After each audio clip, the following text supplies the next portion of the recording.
Portanto, já está a gravar. Portanto, muito boa noite a todos. Eu queria agradecer a presença em primeiro lugar, dos palestrantes, que temos, para além de mim, temos o engenheiro Samuel Ferreira, Head of Wireless Solutions da Huawei, e temos a nossa professora Inês Almeida, que não precisa de grandes apresentações, porque já é bem conhecida na Universidade Autónoma de Lisboa, professora da área de programação e de computação na nuvem e na periferia, cloud computing, leciona várias disciplinas relacionadas com essa área e está a fazer o doutoramento na área do 6G também. Eu faço investigação na área do 6G e temos o engenheiro Samuel Ferreira, que está ligado à área do 5G e também está diretamente ligado aos desenvolvimentos que estão a ser feitos na área do 6G. Portanto, a ideia é nós fazermos aqui, temos aqui presentes, temos pessoas de diversas áreas, temos colegas, temos alunos de mestrado, alunos de licenciaturas, e outros amigos também que aqui estão presentes. E vamos aqui falar hoje sobre o tema da inteligência artificial, e do 6G, como é que as duas coisas estão interligadas. Hoje em dia falamos muito em inteligência artificial, também começa-se a falar em 6G, que será uma realidade em 2030, e de que forma é que estes dois temas estão interligados e se complementam. Portanto, no fundo, é isso que vamos falar hoje. A minha apresentação é um bocadinho mais extensa do que os colegas. Eu apresento já o meu pedido de desculpas porque integra-se também no âmbito do mestrado e, portanto, há aqui alguns detalhes que eu gostaria também de falar. Apesar de não entrar em grandes detalhes técnicos, mas há algumas coisinhas que eu vou que eu vou passar e vou abordar. Portanto, o tema, a minha comunicação 5G, 6G e IA, inteligência artificial, onde é que se encontram? Portanto, eu vou falar sobre o 6G, qual é a interligação entre o 6G e a inteligência artificial, de que forma é que a inteligência artificial traz valor acrescentado e faz parte já da rede 6G, e de que forma é que o 6G eh, potencia o acesso à inteligência artificial. E, portanto, as duas coisas estão interligadas destas duas formas que eu acabei de dizer.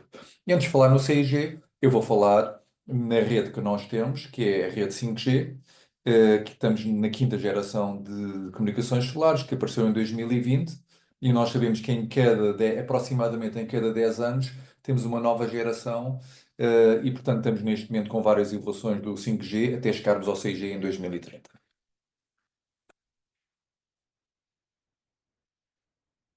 Portanto, eu tenho feito, só para introduzir aqui o tema, eu tenho feito investigação na área do 5G e, portanto, e depois de seguir comecei a fazer investigação em 6G, só para saber do que é que, portanto, em 2020 eu publiquei aqui vários artigos em revistas científicas internacionais na área do 5G, ainda 5G. Aqui já com a entrada na área do 6G, Large Intelligent Surfaces, que vamos falar hoje bastante em sistemas LIS, que é a chave das comunicações 6G para nós conseguirmos os débitos binários que se pretende no 6G. Portanto, 2020, 2022, 2023 também Large Intelligent Surfaces. Tenho depois este artigo em 2024, mais este, e tenho finalmente, eu julgo que este é o último que foi publicado, também relacionado com as comunicações, com os sistemas MIMO avançados, que basicamente o Large Intelligent Surfaces. Muito bem. Então, primeiro vou fazer uma introdução sobre a transformação digital que nós estamos a viver neste momento. Depois vou introduzir aqui alguns conceitos de inteligência artificial. Depois vou falar um bocadinho sobre o 5G, de forma abreviada, e finalmente falar onde é que nós caminhamos e como é que se prevê neste momento, qual é a investigação que está a ser feita para conseguir atingir os requisitos que estão previamente definidos, os requisitos preliminares para o 6G, e como é que em termos de técnicas de transmissão, como é que se perspectiva conseguirmos alcançar esses requisitos. Portanto, nós estamos a viver uma transformação digital, a quarta revolução industrial. Vivemos a primeira revolução industrial do vapor, depois vivemos a segunda revolução industrial da eletricidade, e, portanto, todas estas revoluções industriais permitiram uma utilização mais eficiente dos recursos existentes no mundo. Portanto, o mundo ficou mais eficiente com as várias revoluções industriais. Depois entramos na terceira revolução industrial, a revolução do, primeiro com a eletrónica analógica, depois digital, depois o all over IP, e, portanto, foi a era da informação. Terceira revolução industrial, sistemas e tecnologias de informação. Terceira revolução industrial. De alguma forma já lá foi, já faz parte do passado, a terceira revolução industrial, apesar de muitas organizações ainda se estarem a adaptar a ela, mas neste momento já estamos a viver a quarta revolução industrial. E o que é a quarta revolução industrial? Já não é a era da informação, é a era do conhecimento. O que é o conhecimento? É a informação certa, dada à pessoa certa, no momento certo, para apoiar uma tomada de decisão. Ou até para tomar uma decisão. Por exemplo, veículos autónomos englobam-se no âmbito da quarta revolução industrial, em que eles tomam decisões. Ou seja, é a inteligência artificial de bordo que toma decisões e faz o carro, que é um robô, andar para a frente, para trás, travar, virar à esquerda, virar à direita, enfim, para chegar ao destino e evitar acidentes. E quando falamos da quarta revolução industrial, falamos em termos como robôs, inteligência artificial, big data, grandes quantidades de dados. Falamos de internet das coisas, as coisas a comunicar, em vez das pessoas a comunicar. E o 5G e o 6G inserem-se neste paradigma da internet das coisas em oposição a todas as gerações anteriores. Portanto, neste momento, nós temos, enquanto que a primeira até à quarta geração de comunicações celulares, o objetivo tinha a ver com comunicações entre as pessoas. Quando chegamos ao 5G, o 5G já tem a ver com comunicações entre as coisas. Já também permite comunicações entre as pessoas, mas foi otimizado para comunicações entre as coisas. E o 6G, mas como as coisas que acedem à internet estão a aumentar de forma exponencial, quando chegarmos a 2030, a rede 5G já não consegue dar a resposta adequada em termos de velocidades, em termos de latências, em termos de capacidade de rede, e por isso torna-se necessário haver uma nova rede que se designa por 6G. Pronto, isto só para, portanto, novamente, a quarta revolução industrial, uma utilização de recursos mais eficientes, robôs a fazer coisas em vez de pessoas, em muitas áreas, robôs, inteligência artificial a substituir pessoas. Para já não temos propriamente, temos isso em algumas áreas, noutras situações temos, por exemplo, as pessoas que utilizam inteligência artificial que substituem pessoas que não utilizam inteligência artificial. Portanto, ainda estamos num paradigma intermédio, não é? E, portanto, neste novo paradigma, aquilo que acontece é que, digamos, as skills, as competências que são necessárias por parte de todos nós estão a mudar bastante.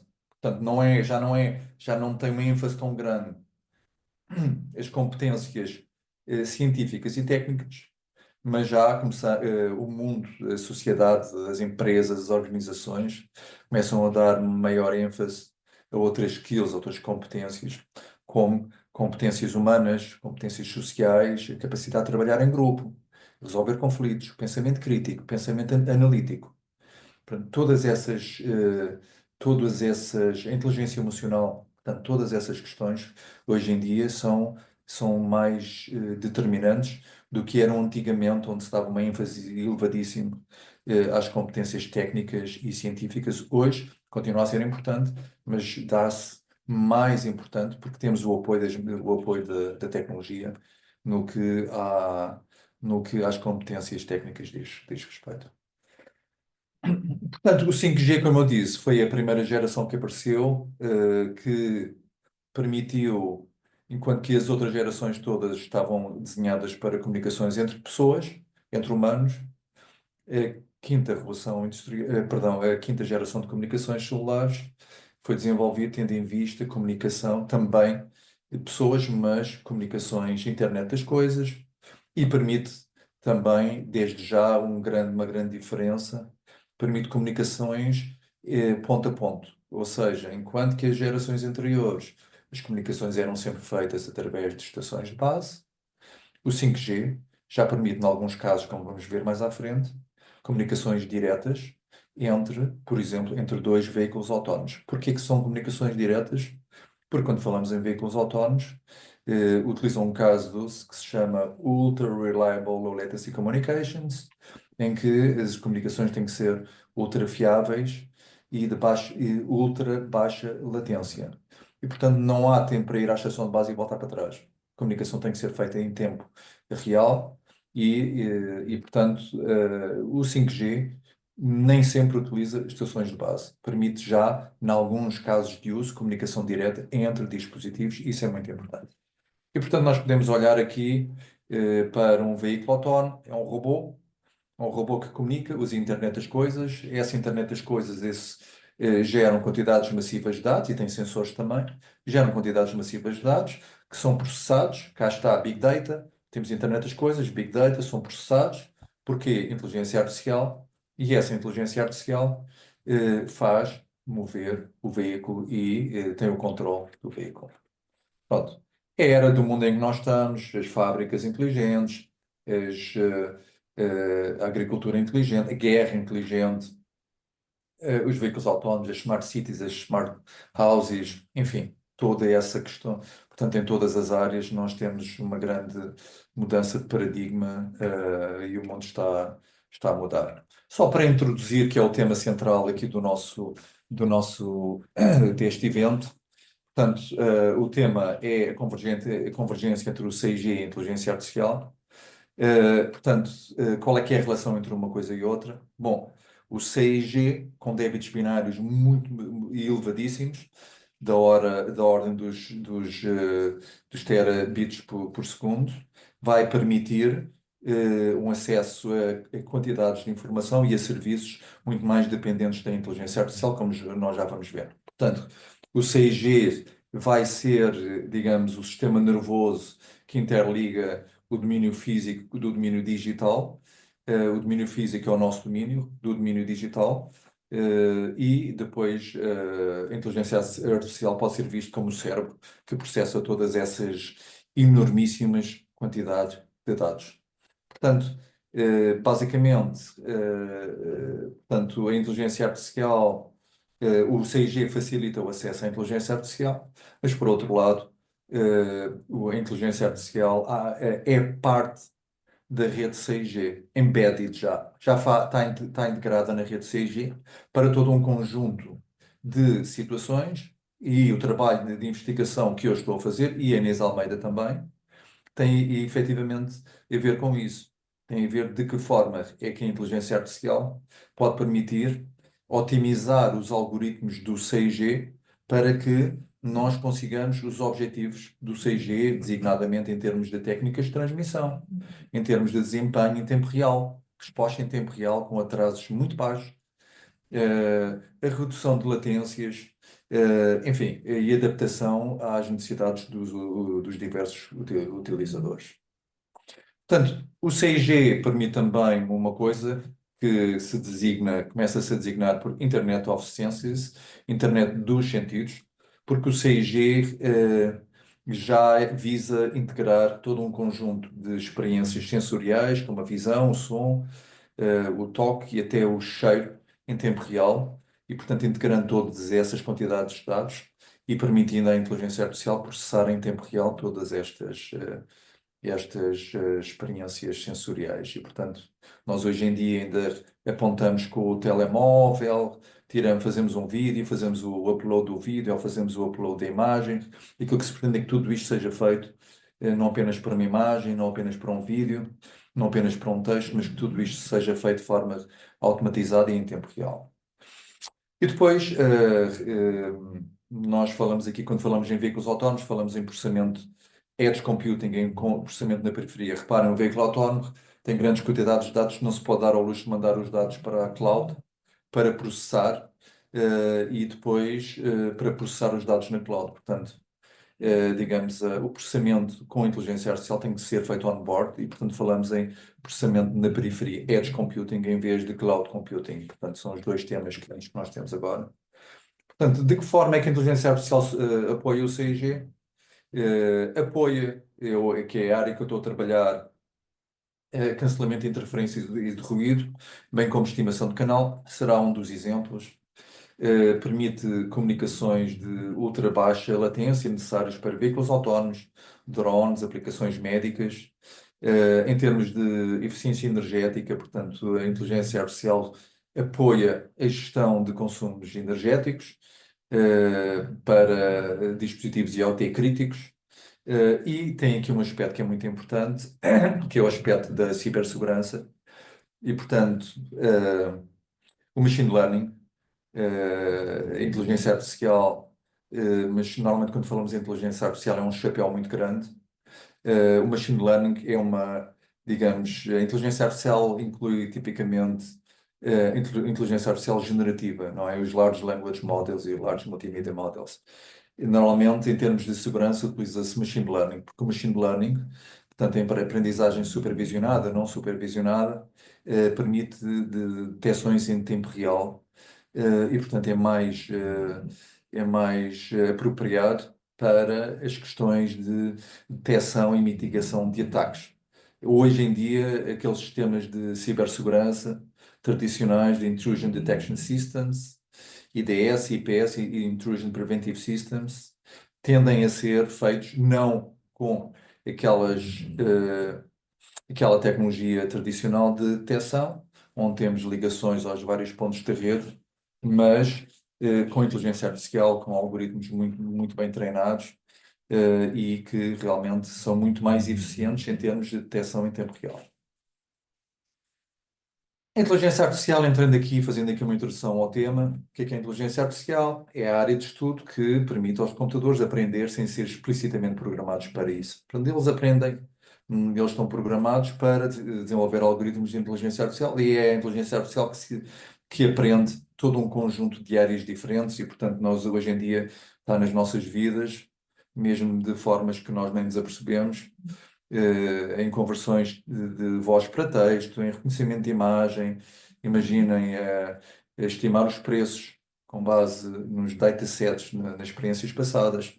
Aplicações médicas, por exemplo, imaginem uma ressonância magnética, um PET, um TAC, uma ecografia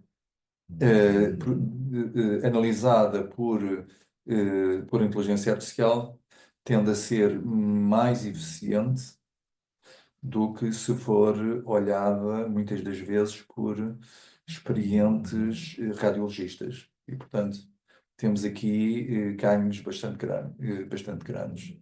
Temos os veículos autónomos, temos sistemas de recomendação, quando vamos ao Netflix, a Spotify, estamos a ouvir música, a música que vem a seguir é recomendada de acordo com o nosso perfil, o Netflix, etc. E os robôs, tudo isso está ligado com processamento de inteligência artificial. Portanto, o que é que fez a inteligência artificial aparecer? Um bocadinho de história. Foi os aumentos na capacidade de processamento. Nós falamos aqui em GPUs hoje em dia. Falamos, em vez de utilizarmos CPUs de processamento em série, começámos a utilizar GPUs, Graphical Processing Units. Portanto, processamento paralelo é muito mais apropriado para o elevado processamento requerido pela inteligência artificial do que propriamente os tradicionais CPUs.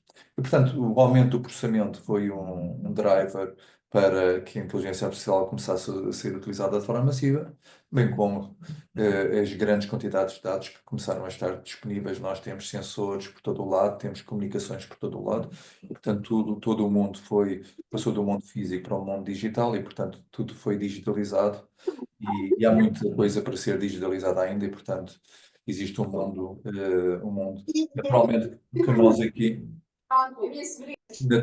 nós aqui falamos, falamos aqui, quando falamos em processamento, nós estamos a entrar aqui numa era, já agora, que é na era do processamento quântico, dos computadores quânticos, e isso vai mudar ainda mais o mundo.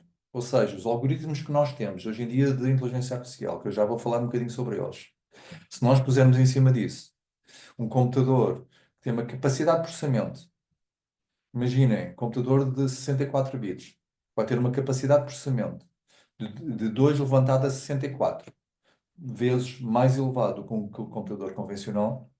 Isto são uns bilhões ou trilhões de vezes mais rápidos do que os computadores que existem atualmente. E, portanto, digamos que a inteligência artificial vai sofrer um boost muito grande. Nós já existe a Google, e a IBM estão na vanguarda do desenvolvimento da computação quântica e temos também a Microsoft, e espera-se que mais 2, 3 anos comecem a aparecer computadores quânticos, para ser utilizados e, portanto, todos nós vamos aceder a eles. Naturalmente, não será para ter em casa, mas é através de computação na cloud, não é? E, portanto, o futuro da inteligência artificial tem muito a ver com não apenas tomar uma decisão com base no passado, mas a inteligência artificial poder pensar qual é o impacto das decisões.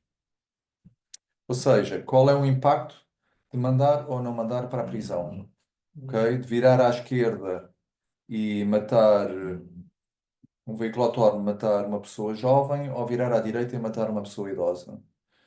Matar o pobre ou matar o rico, ok?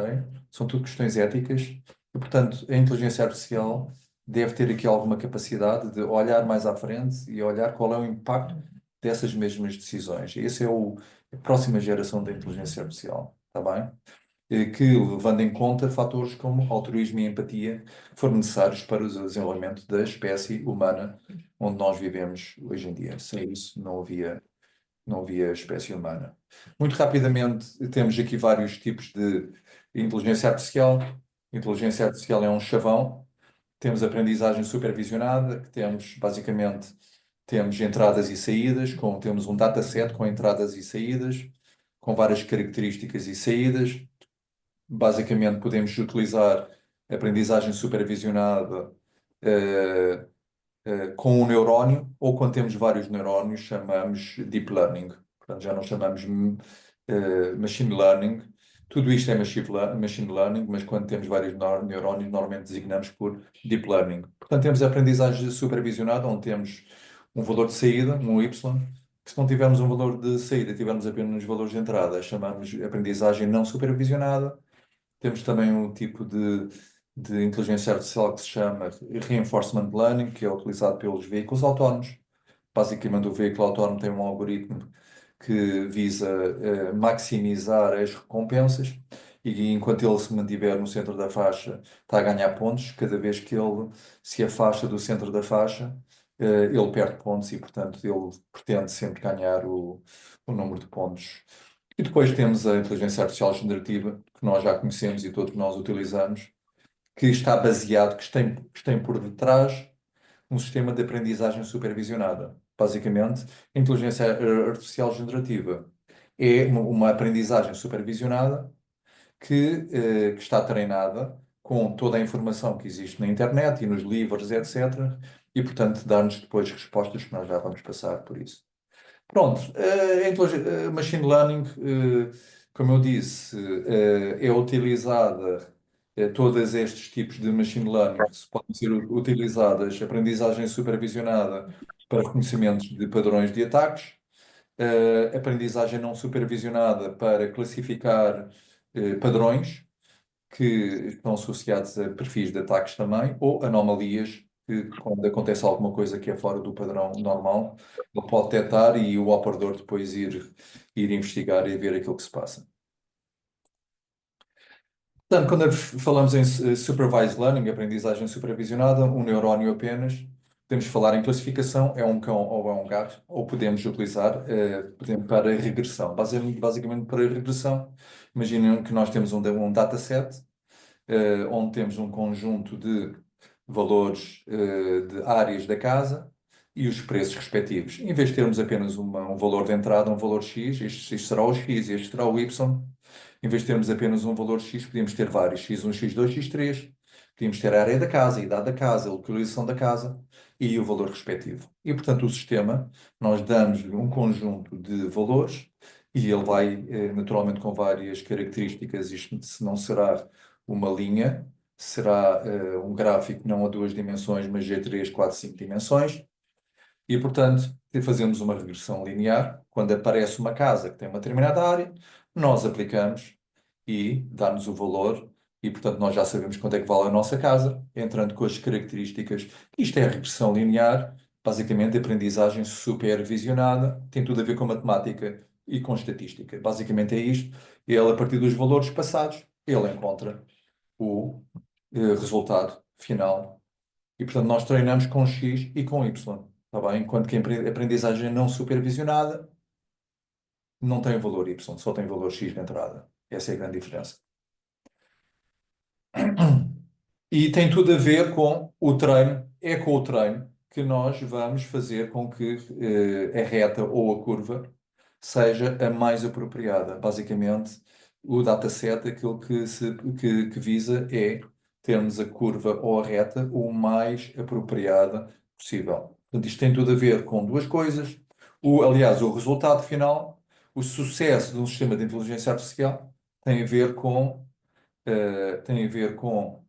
o sistema de inteligência artificial, com o algoritmo, e tem a ver com a quantidade de dados. Nós precisamos ter uma quantidade de dados suficientemente boa para ter bons resultados. E precisamos ter um algoritmo de inteligência artificial, de machine learning, suficientemente bom para termos o resultado desejado. Podemos utilizar a supervised learning também para fazermos a detecção. Imaginem um tumor, que nós, em função do tamanho do tumor e em função da idade do paciente, podemos determinar se o tumor é benigno ou é maligno. E, portanto, nós vamos encontrar aqui um threshold, aqui um limite que separa uma área da outra área. E, portanto, aquilo que vamos fazer aqui é vamos identificar e vamos aprender, vamos treinar o nosso sistema com base nos históricos de tamanho de tumores e de idade dos pacientes, e nós fomos-lhe dizendo se era benigno ou maligno, e ele per si vai, depois de treinado com um algoritmo gradiente descendente que visa minimizar o custo, ele vai encontrar automaticamente, ele vai encontrar ali o limite entre uma coisa e outra. Pronto, eu não vou entrar aqui em grandes detalhes. Basicamente, nós temos uma função custo. O que é o custo? É a soma das diferenças entre os valores reais e os valores estimados. Portanto, ou seja, é o erro que ele dá, e nós vamos ajustando através de um gradiente descendente, vamos ajustando os pesos W, de forma que, através de uma derivada do custo, e vamos procurar estar o mais abaixo possível, ok? Portanto, basicamente temos vários parâmetros, só num gráfico, neste caso, a três dimensões, pode ser a 4, 5, depende do número de características, e aquilo que nós pretendemos é estar no ponto mínimo desta forma.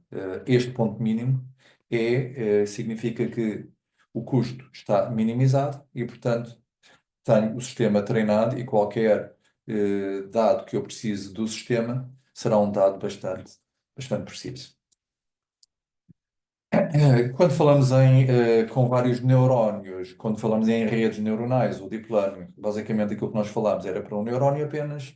Se tivermos vários neurónios, múltiplas camadas, temos um sistema que aumenta a precisão, e tipicamente, à medida que o número de neurónios e o número de camadas aumenta, o sistema torna-se mais fiável. Por exemplo, o ChatGPT 4.0 é melhor do que o 3.5. Porquê? Não apenas porque tem mais dados, mas essencialmente porque o número de camadas que ele tem é mais avançado, ok? Portanto, tem tudo a ver com o número de camadas que nós temos na nossa inteligência artificial. E, portanto, é isso que nós vemos aqui. Portanto, com vários neurónios, o desempenho aumenta, não é? Com mais dados, com mais capacidade de processamento e com mais camadas de neurónios, o desempenho do sistema melhora. Muito bem, é isso que nós vemos aqui. Portanto, nós podemos aqui ter várias camadas. Se tivermos várias camadas, o sistema vai melhorar, e, portanto, a probabilidade de estar no recorde de vendas, é mais precisa a nossa previsão futura. Podemos utilizar isto também para imagens. várias camadas. Portanto, se nós tivermos uma imagem, imaginem, eu preciso saber se é cão ou se é gato, não é? E primeiro, na primeira camada ele vai ver detalhes, na segunda já mais informação, até que na última imagem ele já vai focar-se no high level picture, digamos assim. Portanto, e já se foca na imagem toda e, portanto, como eu disse, maior número de camadas, maior precisão. Aprendizagem supervisionada, ele vai permitir agrupar, basicamente agrupar, imaginem em termos de inteligência artificial, ele pode agrupar diferentes tipos de perfis de utilizadores e portanto, e é diferente do unsupervised learning. É diferente do supervised learning porque, como eu disse, no unsupervised learning não lhe damos respostas válidas, não o treinamos com Ys, só com X. Enquanto que no Supervised Learning temos respostas certas. Podemos utilizar isto em cibersegurança, por exemplo, quantas vezes fazemos logins, páginas visitadas, o número de transações, enfim, todo um conjunto de parâmetros que são relevantes para a cibersegurança. Também há aqui outro aspecto que é a detecção de anomalia que é utilizado para várias coisas, também para a área da cibersegurança, e na área do 6G também vai ser utilizado, que tem a ver hum, com nós definimos um valor limite, portanto, basicamente seguimos, os valores devem seguir uma curva de Gauss, uma distribuição normal, e nós definimos um threshold, abaixo do qual é considerado uma anomalia. E, portanto, temos todo um conjunto de valores, dentro dos quais, em função de vários parâmetros, dentro dos quais tudo é definido como normal, e um valor, se nós definirmos esta curva como o limite, tudo o que estiver aqui fora é uma anomalia. Em termos de cibersegurança, algo que pode chamar a atenção do operador de ciberincidentes, da equipa de resposta a incidentes, para ele ir investigar. Aqui não há uma certeza, mas ele vai fazer uma investigação para ver o que é que se passa. Já agora, assim, muito rapidamente, inteligência artificial generativa, fala-se em Large Language Models, texto, Large Multimedia Models, imagens e vídeos, e basicamente nós utilizamos isto para nos dar conhecimento, não informação, mas conhecimento, e para processar vídeos e imagens, eh, e, eh, e basicamente a resposta está estatisticamente correlacionada com a pergunta. Portanto, imagina, tem por detrás um sistema de supervised learning, de aprendizagem supervisionada, nós falámos anteriormente, é tudo matemática e estatística, e quando nós damos um conjunto de perguntas, ele vai responder com a palavra, que está estatisticamente correlacionada com as palavras que eu dei na pergunta. Vai adicionar essa palavra e vai novamente calcular a próxima palavra e por aí fora, e é desta forma que ele vai gerar a palavra, a frase de resposta. Tem a ver tudo com probabilidades e que é calculado com machine learning. Eh, Naturalmente que em vez de palavras, isto utiliza um outro sistema que é tokens, são os códigos. Tipicamente, uma palavra corresponde a um ou dois tokens. E, portanto, ele vai calculando tokens. Isto é utilizado não apenas para dar respostas às nossas perguntas, mas também para, por exemplo, para programar. É muito bom programar. A inteligência artificial é muito boa a programar. Temos aqui a professora Inês, que pode explicar melhor isso do que eu, que é professora de programação. Pronto, também utilizado em vídeos, não vou entrar em grandes detalhes, só queria dizer aqui sobre a inteligência artificial, para fechar aqui a inteligência artificial, que a inteligência artificial generativa consegue obter resultados em muito menos tempo e utilizando dados não estruturados, enquanto que a inteligência artificial tradicional, machine learning, aprendizagem supervisionada, desenvolvida pela forma tradicional, demora muitas das vezes muito mais tempo, ok? Por exemplo, a análise de feedback do retorno dos clientes de um restaurante. Nós formos fazer isto com a aprendizagem supervisionada, se calhar demoramos muito tempo, custa muito caro e podemos fazer isso de uma forma muito rápida, utilizando prompt engineering, e utilizando inteligência artificial generativa ou desenvolver um chatbot também de uma forma relativamente rápida. 5G. Portanto, nós, desde 1980, apareceu a primeira geração de comunicações celulares, depois, passado 10 anos, em 90, GSM, segunda geração. O 3G apareceu no ano 2000, à volta de. Eu pessoalmente fiz o doutoramento em 2005, relacionado com o 3G, evoluções do 3G. Depois o 4G apareceu em 2010, o 5G em 2020 e nós, aquilo que temos previsão é em 2030 termos o 6G a funcionar e dar resposta, como já foi dito. O 5G foi otimizado para comunicações entre máquinas, que pode funcionar até de forma direta, de dispositivo terminal a terminal, para alguns tipos de serviços, não forçosamente ter que utilizar uma estação de base, e portanto já incorpora alguma interação com a inteligência artificial, com a realidade virtual, mas o 6G será muito mais eficiente. Abordando aqui um bocadinho o 5G, portanto, temos aqui, basicamente, temos débitos binários até em ambientes estáticos, portanto, velocidades de pico de 20 gigabits por segundo, em oposição a 1 giga de pico, também downlink do 4G, e uma latência de 1 milissegundo do 5G, em oposição, portanto, 10 vezes menos do que o 4G. O 3G, existem várias normas que vieram definir o 5G, o 3GPP, Third Generation Partnership Project.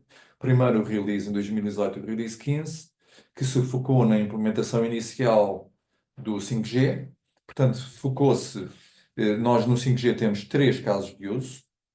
Temos o caso de uso normal, que suporta tipicamente comunicações entre pessoas, não apenas, mas será o convencional que se designa por Massive, aliás, o Enhanced Mobile Broadband. Portanto, este é o convencional. Depois temos o Massive Machine Type Communications, que tem a ver com milhões de dispositivos, designadamente que fazem parte de imaginem, de uma Smart City, temos bilhões ou milhões de sensores e dispositivos IoT que estão interligados, portanto, sensores que estão a comunicar com os outros sensores através de dispositivos IoT, e, portanto, o 5G foi desenvolvido para suportar este tipo de serviços. Muitos dispositivos, neste caso de uso, Massive Machine Type Communications, muitos dispositivos que comunicam com duty cycle baixo e com débitos binários baixos, informação muito repetitiva.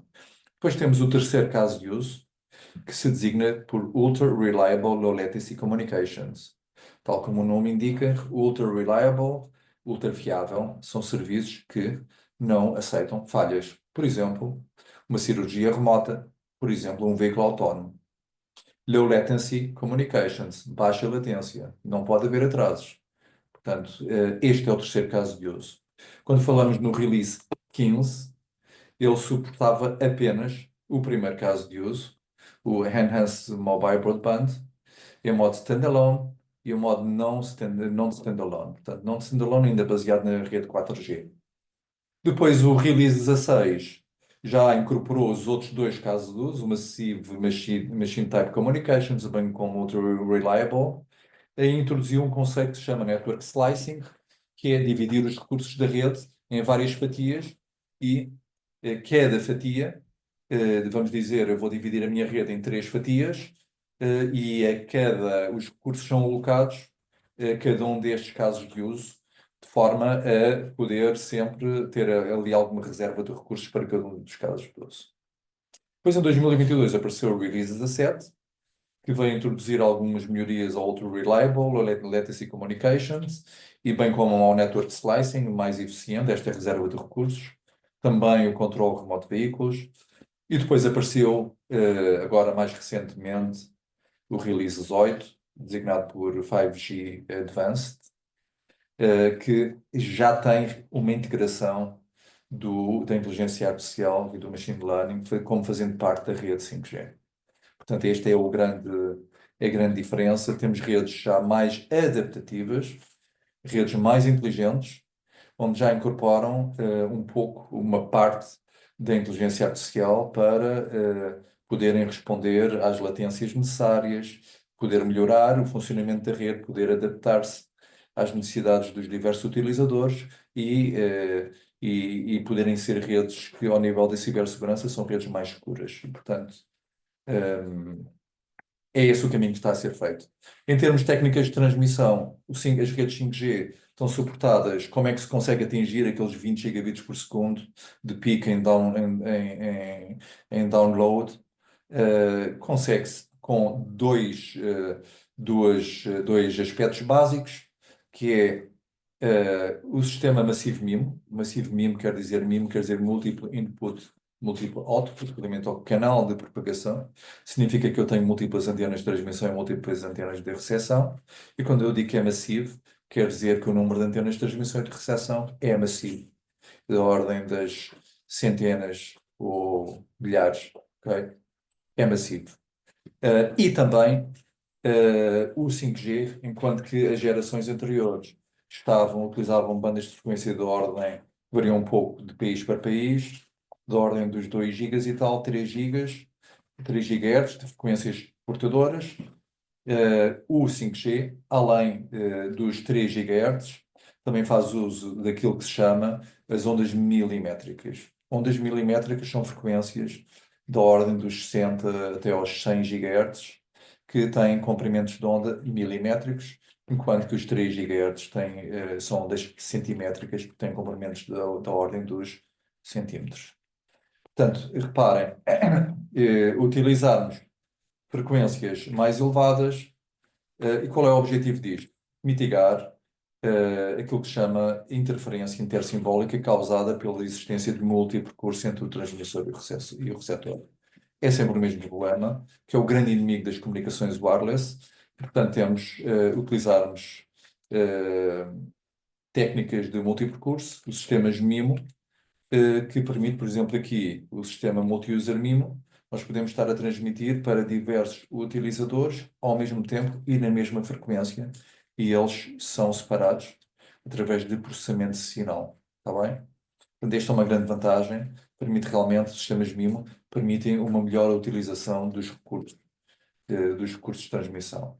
Já agora, nós em casa, normalmente nos nossos routers de casa, temos os 2.4 GHz e temos os 5 GHz de frequências portadoras.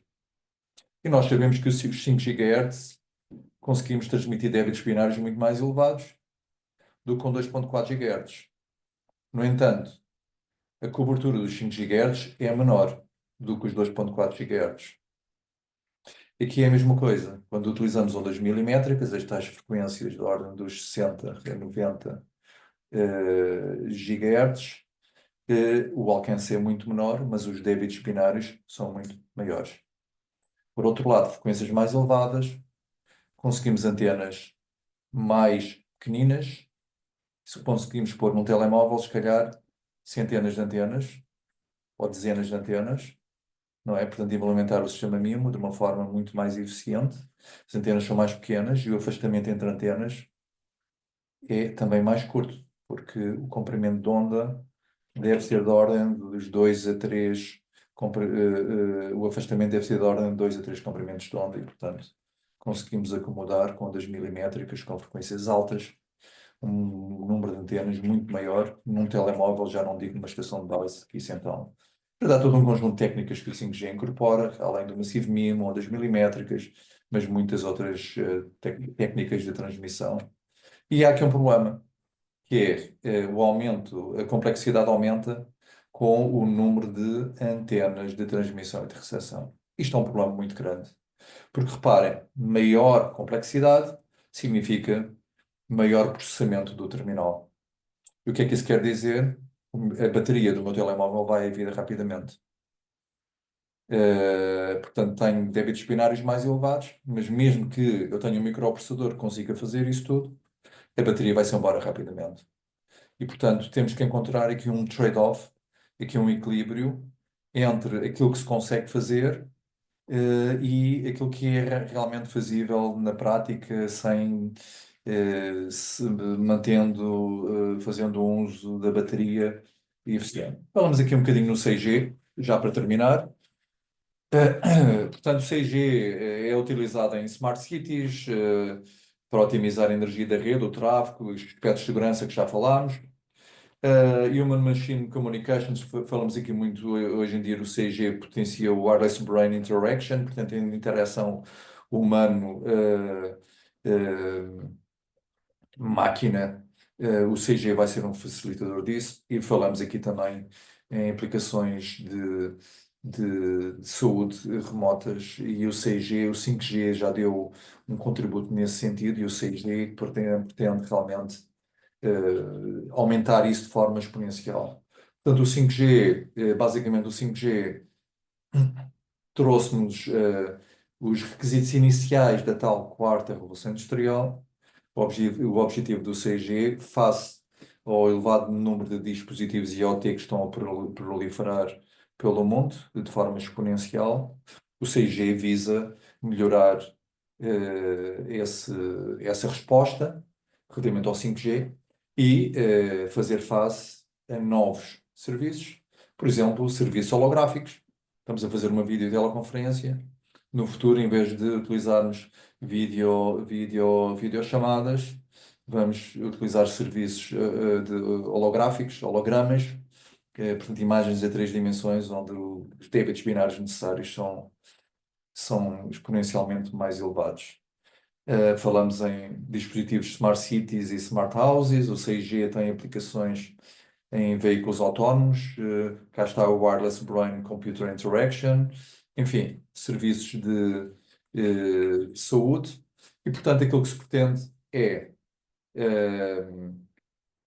atingir débitos binários da ordem de 1 terabit por segundo, tipicamente 100 vezes mais do que o 5G, ou 50 vezes mais do que o 5G, com débitos binários muito mais baixos, perdão, com latências mais baixas ainda, da ordem de 1 milissegundo, menor do que 1 milissegundo, e com uma eficiência espectral 5 a 10 vezes melhor do que o 5G. O que é a eficiência espectral? Número de bits por segundo por hertz. Em cada hertz de largura de banda, que os operadores de telecomunicações pagam à Anacom, muito caro. Se for mais eficiente, eu consigo transmitir mais bits por segundo em cada hertz de largura de banda. Como é que isto é conseguido? Enquanto que o 5G se conseguia com duas tecnologias base, que eram os sistemas MIMO ou Massive MIMO e as ondas milimétricas, nós aqui, aquilo que se perspectiva, utilizar as chamadas terahertz bands, frequências ainda mais elevadas, da ordem dos 100 GHz aos 10 terahertz, e onde vamos ter uma largura de banda de coerência mais elevada e, portanto, suportar ritmos de transmissão ainda mais elevados, ou até utilizar comunicações ópticas, designadamente o espectro visível, Visible Light Communications. Associar estas frequências elevadíssimas, também se perspectiva utilizar uma coisa que eu tenho feito investigação, que é a base do 6G, que é o Large Intelligent Surfaces. São painéis que estão na parede, têm milhares de antenas e que têm todo um conjunto de características que se difere do sistema MIMO ou massivo MIMO convencional. E já vamos ver como. Também já não falta muito para acabar. Portanto, a base, o 6G, será, em termos de, para suportar os elevados requisitos de débitos binários, será os sistemas LIS, são as antenas LIS, antenas do Large Intelligent Surfaces, são painéis onde eu tenho quadros de várias antenas e funcionam como um short range beamforming. E também frequências mais elevadas, da ordem das terahertz bands, e precisamos também de processamento de sinal mais avançado. Para quê? Para não estarmos a sobrecarregar o processamento do nosso terminal móvel, do nosso telemóvel. Portanto, precisamos de um processamento que seja mais eficiente, mais simples, porque se nós temos um número de antenas elevadíssimo, significa que temos uma necessidade de processamento também muito mais elevados. como é que nós vamos encontrar aqui um balanceamento de tudo isto? Bom, o que é os Large Intelligence Surfaces? É como se fosse um Short Range Beamforming. O que é um beamforming convencional? É um sistema em que temos várias antenas que estão tipicamente afastadas de meio comprimento de onda e ele forma um beam eletrónico na direção desejada. Muito bem, isto é o convencional que já é utilizado há muitos anos. Ele pode direcionar, dependendo nestes pesos, ele pode direcionar o feixe na direção vamos supor que isto é uma estação de base, eu tenho aqui um terminal móvel, um telemóvel, ele vai direcionar o beam no sentido desejado. Isto é muito utilizado. Então, o que é que isto difere no sistema LIS? Difere-se porque o LIS é um beamforming eh, de campo próximo. Ok? É um beamforming de campo próximo. Tipicamente, nós temos o beamforming, onde as comunicações são estabelecidas em termos de telecomunicações a um limite, que é o Fraunhofer distance, a distância de Fraunhofer, e tipicamente nós estabelecemos comunicações para além dessa distância de Fraunhofer, é no campo distante. Aquilo que se pretende é, com este painel, estabeleça comunicações no campo próximo. E ao estabelecer comunicações no campo próximo, há todo um conjunto de características que aparecem que não existiam nas comunicações do campo distante. Designadamente, eu posso, por exemplo, enquanto que com um beamforming convencional eu vou direcionar o meu feixe em azimuth e elevação, portanto, de forma angular, esquerda e direita, cima, baixo. Com o short range beamforming, eu consigo também direcionar o meu beam, o meu feixe, em distância. Eu posso direcionar o meu feixe. Se eu tiver dois terminais móveis, eu posso transmitir para um terminal móvel que está mais próximo, sem gerar interferência no outro que está mais longe. Estamos os dois alinhados em elevação e azimuth. Portanto, esta é uma grande vantagem. Quando nós temos milhões de dispositivos, isto é uma grande vantagem que representa, para além de que o maior número de antenas significa débitos binários muito mais elevados, porque temos aqui uma grande diversidade de utilização. E, portanto, o futuro, o 6G, passa muito pela utilização em termos de comunicações de curta distância, que é aí que nós vamos realmente atingir 1 terabit por segundo, é o alvo, é o target, passa muito pela utilização dos sistemas de Large Intelligent Surfaces. Pronto, para terminar, já estou a 3 ou 4 minutos de terminar. Qual é a investigação que eu tenho feito? Eu tenho feito aqui estudar os receptores que são mais simples, vários tipos de receptores para os sistemas LIS. Eh, Tipicamente, estes dois receptores, o Zero Forcing e o Minimum Mean Square Error, são receptores que implica fazer a inversão da matriz de canal. Esta inversão de matriz de canal é muito, muito, muito exigente em termos computacionais. E, portanto, eu tenho focado atualmente em receptores de baixo processamento, que não têm um desempenho tão bom como o Zero Forcing. Porquê? Porque gera algum tipo de interferência no processo de descodificação. Pronto, isto aqui é um bocadinho mais específico, eh, mas, e então, para mitigar essas questões, eu tenho utilizado um receptor iterativo, em que ele faz várias iterações e em cada iteração vai fazer o cancelamento da interferência. E, portanto, são chamados receptores iterativos. Para quê? Para cancelar a interferência desses receptores de baixo processamento, que não implica fazer a inversão da matriz de canal para cada componente de frequência.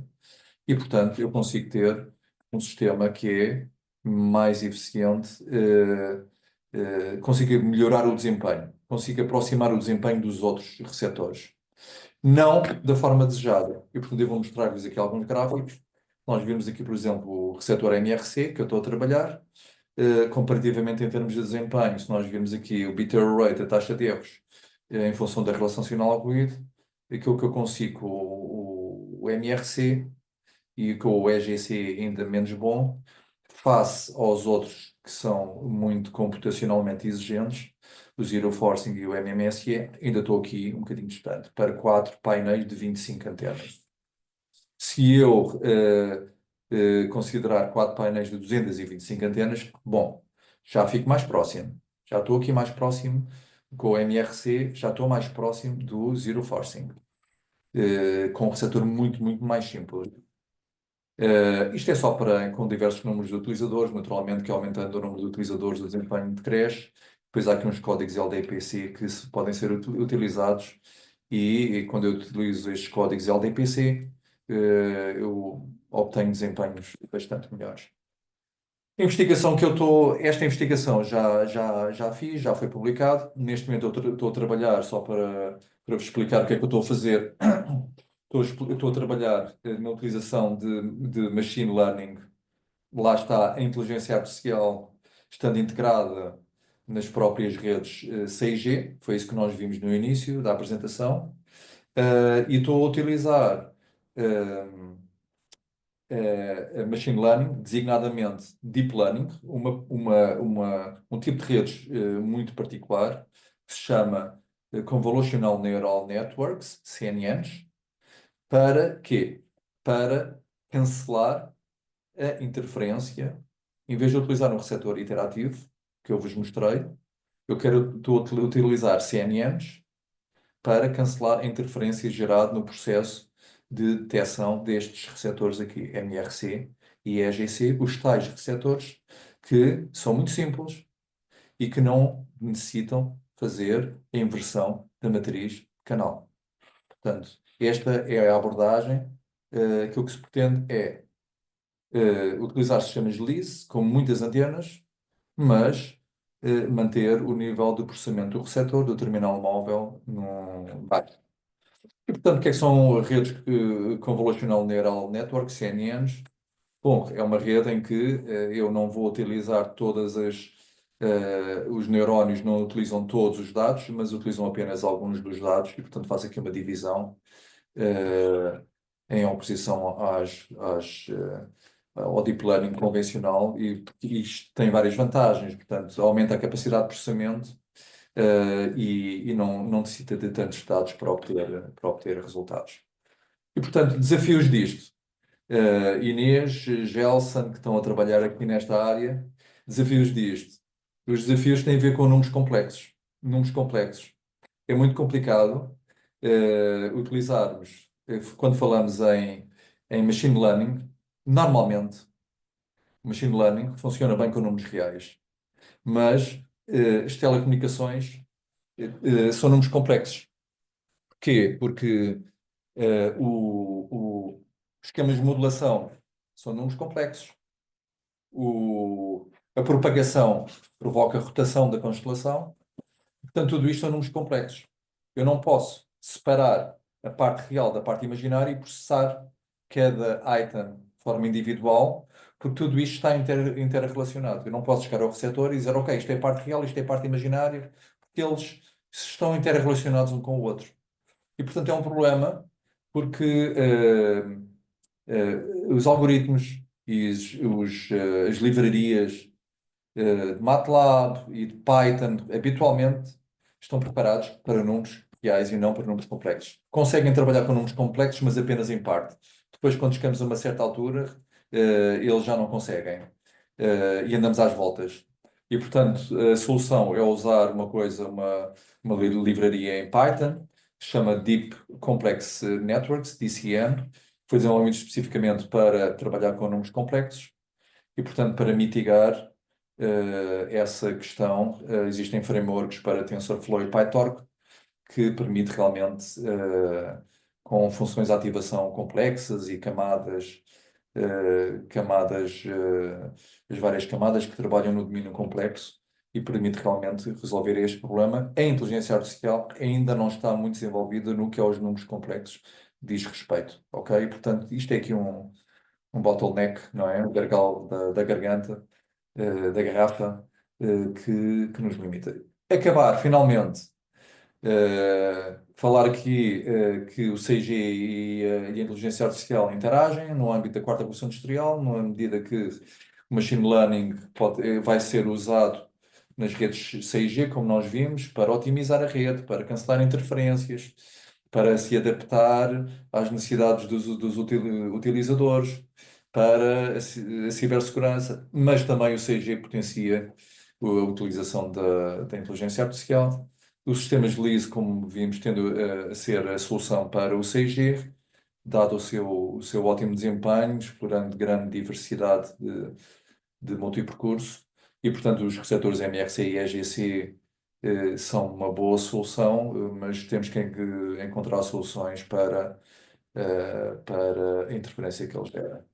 E pronto, para quem trabalha nesta área, tenho aqui um special issue de que sou guest editor. Se alguém quiser submeter algum artigo, será um gosto. E pronto, e era isto que eu tinha. E passo a palavra agora.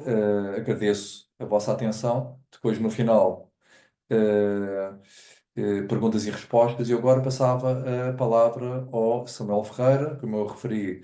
Samuel Ferreira, Head of Wireless Solutions, de Huawei Portugal. Muito obrigado, Samuel Ferreira, pela presença e the floor is yours. Antes de mais, agradeço também pelo convite de estar aqui hoje.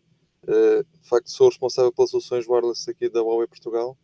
Tenho cerca de 20 anos de experiência já nas redes móveis. Comecei, curiosamente, no 2G.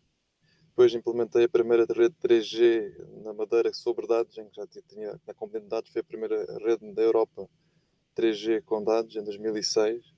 E depois tive também o prazer de implementar as primeiras redes comerciais de 4G cá em Portugal, em que ainda tive a oportunidade de, na altura, fazer otimizações sem utilizadores e perceber qual é que era o efeito que as antenas tinham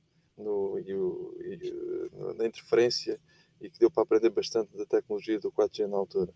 E ultimamente tenho andado no 5G e sou responsável aqui pela parte do 5G de cada Huawei. Eu vou partilhar então aqui o meu ecrã. Basicamente a apresentação que eu trago hoje é um pouco... Só um bocadinho. Conseguem ver? Sim, sim, estamos a ver, está ótimo, está Sim, ótimo. sim, perfeitamente.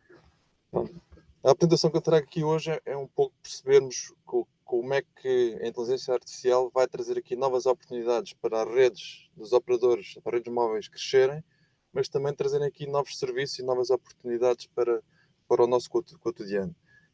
Basicamente, como todos já temos conhecimento, estamos a entrar numa era em que a inteligência artificial começa a estar presente. Praticamente todos nós, hoje em dia, já temos o ChatGPT no telemóvel. Muitos de nós até interagem diariamente no telemóvel com o ChatGPT, mas as redes têm que estar preparadas para este tipo de novo perfil de tráfego. Se, por um lado, há 20 anos, as redes móveis foram desenhadas para o GSM, para suportar as chamadas de voz, em que estabelecíamos uma ligação ponto a ponto e comunicávamos de uma forma clara e de uma forma efetiva entre duas pessoas. Em 2010, com o surgimento do 4G, conseguimos ter o quê? A internet disponível em todo o lugar, em qualquer ponto, de uma forma praticamente ubíqua. E que permitiu o quê? Permitiu os utilizadores começarem a criar conteúdos que carregavam na internet, partilhavam entre as várias pessoas, mas também permitiu uma ligação ponto-multiponto, em que eu tinha acesso a várias fontes de informação que me alimentavam e que me alimentam de forma a tomar as minhas decisões, nomeadamente quando estou a organizar uma viagem. Toda a informação que eu tenho acesso permite-me otimizar a viagem de forma a corresponder com as minhas expectativas. Mas neste momento estamos a entrar numa nova era, e a era da inteligência artificial que nos permite o quê? Que permite e traz aqui um grande desafio às redes móveis, que é a geração automática de conteúdos através da inteligência artificial. E isso traz aqui um desafio, porque se subcarrega as redes, que há muitos conteúdos que estão a ser processados, muitos conteúdos que irão ser cruzados entre plataformas, multipoint to multipoint, de forma a que as decisões sejam feitas de uma forma muito mais automática e sejam entregues de forma objetiva ao seu utilizador. Aqui na nossa previsão é que em 2028 Basicamente, irão existir mais de 1000 terminais nativos com inteligência artificial e também irão existir cerca de 900 milhões de utilizadores a utilizar este tipo de plataformas, aumentando aqui a interação e a eficiência da interação com estas aplicações cerca de 300%, o que irá permitir, por um lado, o aparecimento de óculos de realidade aumentada que permite o quê? Vão permitir ler os lábios das outras pessoas e percebermos e comunicarmos de uma forma efetiva, mesmo em ambientes ruidosos, ou se encontrarmos uma pessoa que fala outra língua, podemos falar línguas diferentes e em tempo real os óculos dar-nos informação e permitir-nos esta comunicação fluente entre as duas pessoas. E isto tem aqui um desafio na rede, precisamos ter aqui uma latência muito inferior a 50 milissegundos, uma largura de banda no uplink de 20 a 60 megabits por segundo e um downlink de cerca de 1 megabit por segundo.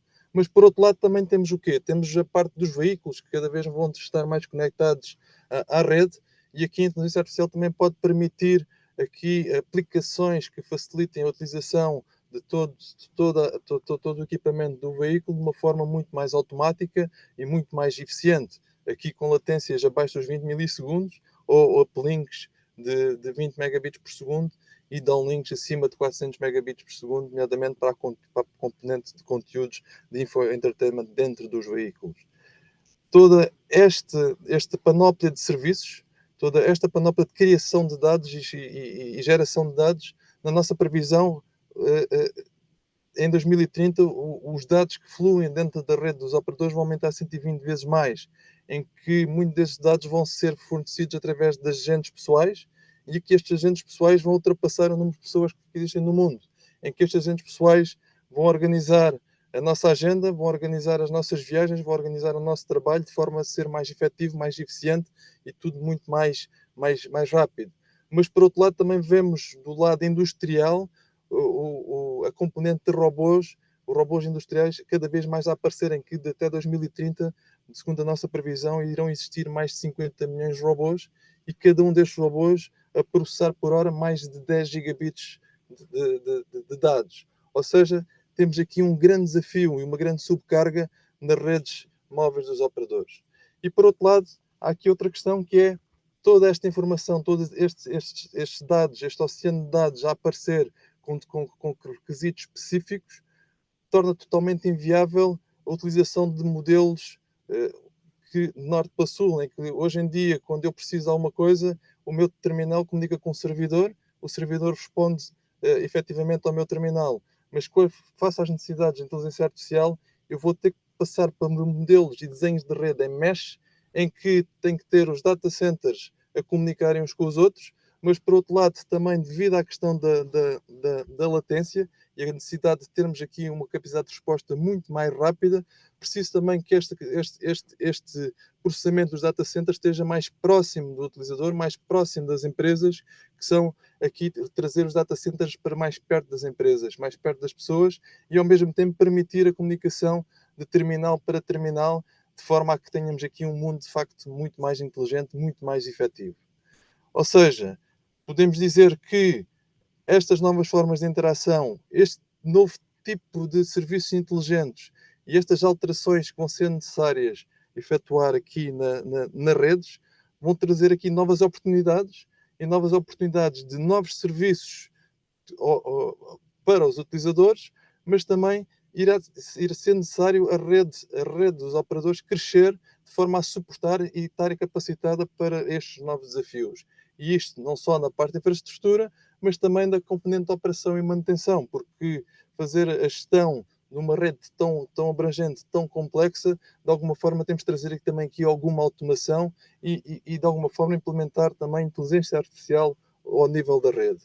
E por fim, tendo em conta que estes novos serviços vão permitir o quê? Vão permitir que os operadores criem aqui novos modelos de negócio que tragam valor não só às pessoas, mas eles próprios, como às empresas. E na nossa visão, aqui a visão da Huawei é que vamos ter basicamente dois níveis de inteligência artificial. Um nível de inteligência artificial para as pessoas, ao nível do serviço, e aqui as redes têm que estar preparadas para responder a estas necessidades, Mas, por outro lado, do lado da rede, também temos que implementar inteligência artificial específica, de forma a que consigamos fazer uma gestão eficiente dos recursos, uma alocação eficiente dos recursos, mas também uma automação no ponto de vista da operação e manutenção. Na nossa visão da componente dos serviços, e aqui os serviços utilizador-servidores, vamos ter aqui 4 áreas, nomeadamente a primeira, a componente dos consumidores, do B2C, em que se hoje em dia a interação que nós temos é uma interação passiva, nós fazemos uma pergunta e obtemos uma resposta, muito brevemente vamos ter necessidades de interagir com o nosso agente, ele vai ser proativo, em que nos vai dar a resposta até antes de nós perguntarmos. As coisas vão acontecer muito mais rápido. Por outro lado, em casa, temos aqui as casas inteligentes, é que vamos ter um agente em casa que vai gerir toda a domótica que temos em casa, vai gerir todas as compras que efetuamos para casa, mas também tem aqui a possibilidade de fazer a monitorização dos idosos, das crianças, ter aqui uma nova panóplia de serviços. E depois na componente dos veículos, esta conectividade, esta inteligência nativa no veículo vai permitir o quê? Vai, por um lado, permitir termos condução inteligente, com otimização de rotas, de forma a termos menos trânsito, menos congestionamento nas estradas, mas também a questão da otimização de energia, em que vamos ter aqui uma otimização do recurso, de forma a termos um mundo também mais verde. No lado do B2B, do lado das empresas, a nossa visão é que aqui a inteligência artificial vai ser mais ou menos como inteligência artificial as a service, em que vamos ter aplicações customizadas para as necessidades da empresa e depois, um nível abaixo, vamos ter o quê? Vamos ter aqui capacidades de processamento, de modelação de processamento que as empresas vão utilizar mediante as suas necessidades. Depois, ao nível da rede, daqui ao nível da rede, há aqui os desafios, nomeadamente do crescimento grande de tráfego, em que, do ponto de vista do data center, vamos ter crescimento de 20 vezes mais tráfego, muito mais ligações, mas também temos que trazer os data centers para mais perto das pessoas, mais perto das empresas devido à latência. Ou seja, aqui a arquitetura dos data centers tem que ser ajustada, tem que ser alterada. E depois, no ponto de vista da rede, na rede do operador, do ponto de vista da conectividade, temos que ter aqui conectividade mais determinística do ponto de vista do acesso, ou seja, temos que ter a rede com a capacidade de ajustar a qualidade de serviço mediante o tipo de utilização que o utilizador tem. Por outro lado, também temos que ter a rede elástica e ajustada dinamicamente. Isto é o quê? Significa que a rede consiga gerir e alocar diferentes tipos de poder de computação, recursos de computação, para responder às necessidades dos utilizadores. E, por fim, ter aqui uma rede de uma forma end-to-end, sem qualquer perda de pacotes, uma rede totalmente eficiente a dar um serviço aos utilizadores. E depois, na componente wireless, a componente do acesso rádio, conforme o professor teve a oportunidade de explicar, também esta componente vai evoluir de forma a ser muito mais inteligente na alocação de recursos, muito mais inteligente na alocação dos BIMs, de forma a reduzirmos a interferência, de forma a conseguirmos ter maior capacidade de serviço, quer de throughput downlink, quer de throughput uplink, e também de latência muito mais baixa. Na componente de operação e manutenção, se até há pouco tempo, quando havia uma falha na rede, era levantado um alarme que era enviado para um operador e o operador, mediante esse alarme, agia de forma a resolver. Hoje em dia já existe alguma automação, em que já existem algoritmos que fazem uma priorização dos alarmes, que já têm fluxogramas que ajudam o operador a identificar e a corrigir o problema, mas estamos aqui a falar de agora de uma necessidade de ir para um nível 4 completo de autonomia, em que a rede, por um lado, tem que ser dinâmica, que tem que se conseguir ajustar, quer ao nível dos consumos energéticos, quer ao nível da otimização da rede, de forma a entregar o melhor serviço quando ele é necessário, efetivamente, ao utilizador. Mas, por outro, esta rede também tem que ter, face à sua complexidade, responder rapidamente a falhas, identificar as falhas e tentar resolvê-las, ou pelo menos auxiliar a resolução destas falhas para um operador. Ou seja, há também aqui um grande desafio na operação e manutenção das redes pelos operadores. E depois há aqui a questão dos modelos de negócio, que se hoje em dia o modelo de negócio do operador está muito assente na monetização do tráfego e dos seus utilizadores, no futuro vamos ver mais a monetização da experiência. E a experiência o quê? Uma experiência que traz, junta a capacidade da velocidade que oferece aos seus utilizadores, a latência que oferece aos seus utilizadores. Inclusive, neste momento, já vemos alguns operadores a nível mundial a fazer a monetização deste tipo de serviços. Por exemplo, na Arábia Saudita, existe um operador que já vende para os gamers latências baixas, ou seja, estou a jogar um jogo online e preciso ter atrasos muito mais baixos, eu pago um FII e tenho acesso a essa latência. Por outro lado, na Tailândia também existe um operador na Tailândia que oferece pacotes para assegurar a capacidade de uplink, do uplink throughput, de forma a que os youtubers, quando estão a viajar pela Tailândia, consigam transmitir em tempo real, em direto, imagens de alta qualidade. Mas vão existir aqui também outros fatores, vão começar a entrar outros fatores que poderão permitir aos operadores monetizar estes recursos.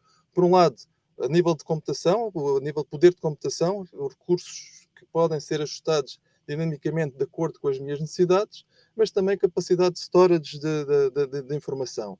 E depois há aqui uma vertente que está neste momento a começar a aparecer, que é os operadores começarem a expor as suas funcionalidades da rede para fora.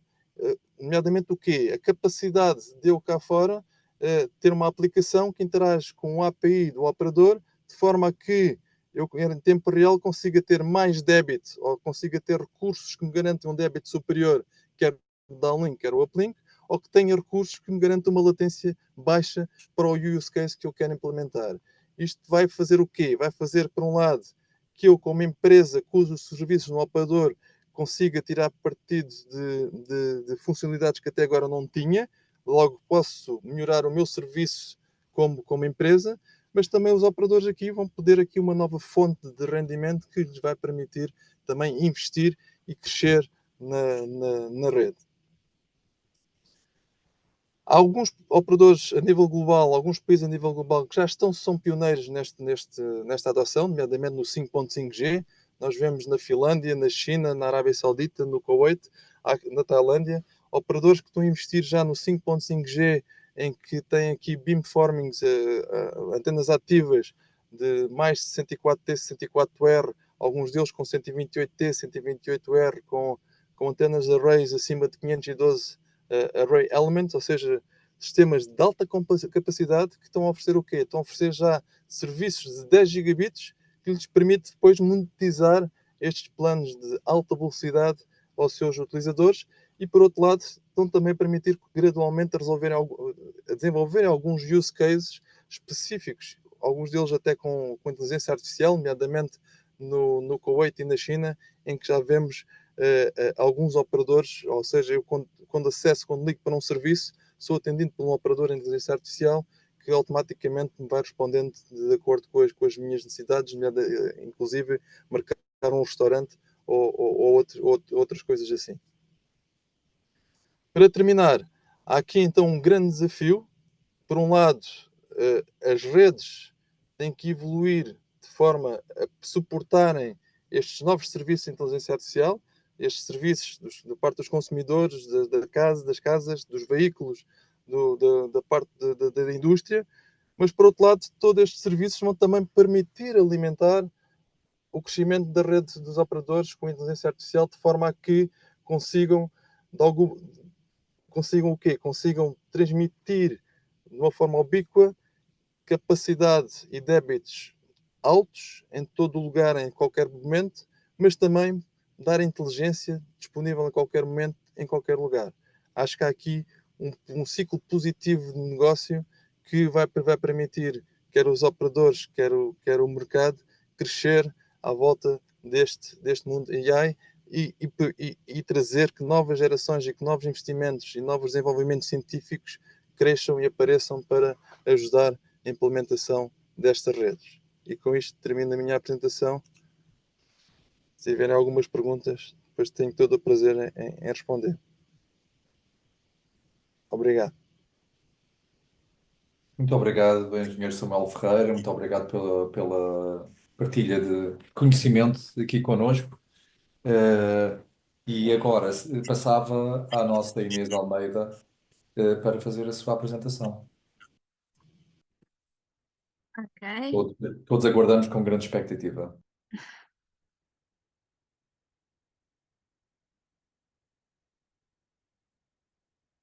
Conseguem ver bem, certo? Tudo ok? Ótimo, Sim, ótimo. sim. Ok, boa noite a todos. Primeiramente, um cumprimento especial aqui aos meus colegas de painel, ao Samuel e ao professor Mário Marcos da Silva. Obrigada pelo convite. O meu nome é Inês Almeida e hoje estou aqui para vos apresentar como é que o Deep Learning consegue então resolver alguns problemas da comunicação sem fios, especificamente na estimação de canal nas ELAs. ELAs significa Extremely Extra Large Antennas Arrays, ok? E porquê este tema? Porquê é que eu vos trago este tema? Este tema tem sido o tópico principal da minha pesquisa no âmbito do meu doutoramento. Com isto já publiquei alguns dos meus resultados o ano passado aqui neste paper, publicado aqui no I3S, ok? E hoje então vamos perceber o porquê que isto é importante. Então com o 6G vamos ter então milhões de dispositivos que comunicam entre si, que estão conectados entre si ao mesmo tempo. Pensem em cidades inteligentes, carros autónomos, realidade aumentada e tudo isto precisa de quê? Comunicações rápidas e precisas, ok? Para isso, as ELAs, que é a abreviatura para Extremely Large Antennas Arrays, são a solução, ok? Qual é que é a principal desvantagem, ou a principal problemática das ELAs? É que os métodos tradicionais da estimação de canal não são tão adequados quando temos um grande número de antenas. E isso então é o nosso principal problema aqui. Ok, então aqui neste primeiro minuto já falei em 3 conceitos importantes. Elas, estimação de canal e deep learning, ok? E é importante perceber o que é que são estes conceitos a fundo para conseguirmos continuar. Começo então por explicar o que é que são elas, ok? Elas, como já disse, são a abreviatura para Extremely Large Antennas Arrays. E o que é isto? São superfícies com milhares de antenas lá dentro, ok? Que permitem transmitir e receber sinal em simultâneo. Pensem em milhares de lanternas que iluminam, por exemplo, esta garrafa. Quanto mais lanternas, mais esta garrafa está iluminada, menos sombras tem esta garrafa. O mesmo com as elas. São milhares de antenas, quanto milhares de antenas, maior cobertura nós conseguimos então fornecer.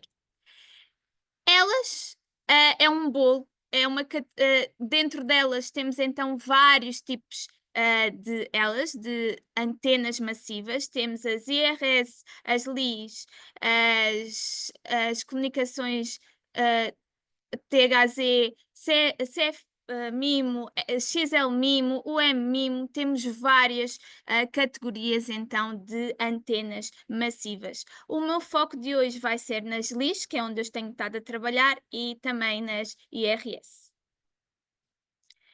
Falei-vos então que temos grandes antenas, superfícies enormes com grandes antenas, com milhares de antenas em conjunto, que é o suporte para o CG, e aqui o meu foco será a estimação de canal. E o que é a estimação de canal? Estimar o canal é determinar quais são as características do canal entre a origem e o destino. Imaginem que queremos ir de um ponto A para o ponto B, ok? De carro. Temos a estrada, ok? Essa estrada tem buracos, tem subidas, tem descidas, tem curvas. Se nós soubermos onde é que estão os buracos, as subidas, as descidas e as curvas, melhora a nossa viagem, porque já temos conhecimento onde é que vão estar os buracos, as subidas, as descidas, conseguimos controlar a nossa condição. O mesmo com a estimação do canal. Se soubermos como é o canal, melhor é também a nossa transmissão. Tal e qual como nós, quanto melhor o conhecimento da nossa estrada, melhor a nossa viagem, quanto melhor é a estimação do canal, melhor também é a nossa transmissão de sinal. Daqui da estimação de sinal temos vários métodos para o fazer. Estes são os chamados métodos tradicionais, são os mais convencionais, temos muito mais, ok? E quais são os principais problemas destes métodos no que toca às elas? Estes métodos não trabalham bem, então, com aumento da quantidade de antenas, ok? E nas elas temos mesmo milhares de antenas. Eles são lentos, são insuficientes e degradam-se quando o sinal é baixo ou é muito fraco e também quando há presença de muito ruído, ok? E aqui temos já uma compactação dos métodos de estimação canal aplicados já hoje em dia, já pesquisas feitas tanto para LIS como IRS, e há aqui também os principais desafios destes métodos chamados tradicionais, desde demasiado overhead, problemas com os caminhos. Temos aqui então várias problemáticas que os métodos tradicionais nos trazem. E é aqui que surge então o Deep Learning para tentar mitigar ao máximo aqui os problemas dos métodos tradicionais de estimação de canal. Ok? E antes de vos explicar como é que o Deep Learning ajuda então na estimação de canal, principalmente nas elas, é importante perceber o que é o Deep Learning e assim de uma maneira simplificada, pensem no Deep Learning como fosse um cérebro artificial. Ele aprende com exemplos e melhora à medida então que vê mais dados. Quanto mais dados, melhor é a sua performance. E aqui dentro, no que toca aos sinais, as redes neuronais analisam os padrões e identificam então a melhor forma de estimar o canal, ok? É assim que nós utilizamos aqui o Deep Learning e as redes neuronais. Daqui podemos destacar estes tipos de redes, que são os mais utilizadas aqui para a estimação de canal. Começo por falar aqui nestas que são as CNNs, ok? Ou redes convolucionais, que já foram faladas aqui hoje. E para que é que elas servem no que toca à estimação de canal? Elas reconhecem padrões espaciais nos sinais, facilitando a identificação das características importantes no domínio quer do tempo, quer da frequência. Aqui as DNN, CNN, são especializadas em remover o ruído, em condições de baixo sinal ruído, e melhora também a qualidade do sinal recebido.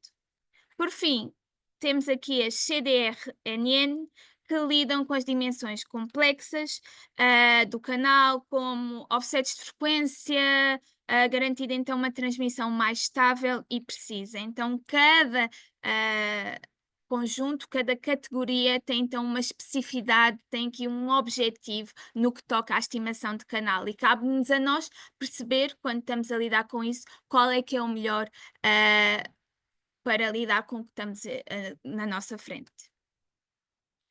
Aqui já temos alguns sistemas e aqui apresento-vos alguns sistemas já publicados no que toca à estimação de canal com Deep Learning, ok? E o princípio tem aqui este esquema de um sistema e temos aqui outro sistema também relacionado, e o principal aqui é focar o seguinte: temos aqui pelo menos 3 etapas. A primeira etapa é a recolha de dados, ok? Medimos o sinal que chega às antenas, temos então que recolher dados, as redes têm que ser treinadas.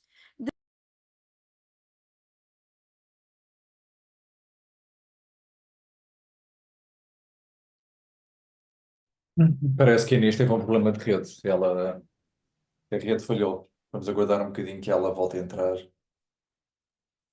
porque a rede da Inês Almeida falhou.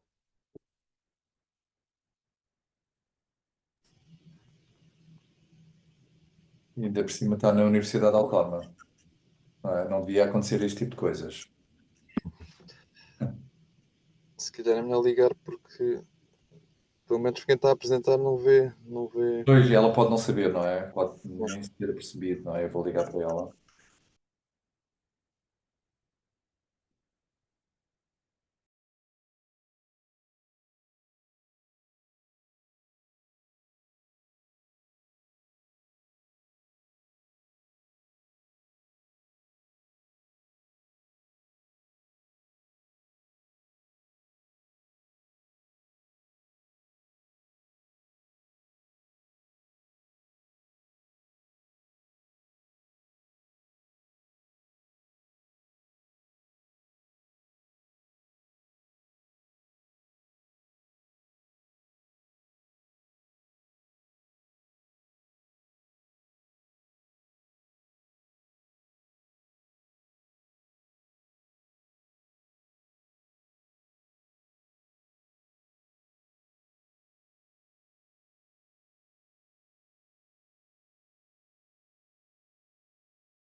Voltei, certo?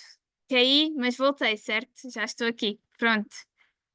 Não sei o que é que aconteceu, Beatriz, mas o que acontece? Já estamos aqui todos. pronto. Pode continuar. Portanto, estavas a falar no tipo de redes, a parte que suporta números complexos e depois já tinhas mudado para outro slide. Pronto. Já estava aqui, se calhar. Correto, exatamente, aí, exatamente. Ok, pronto, a ver se agora não cai.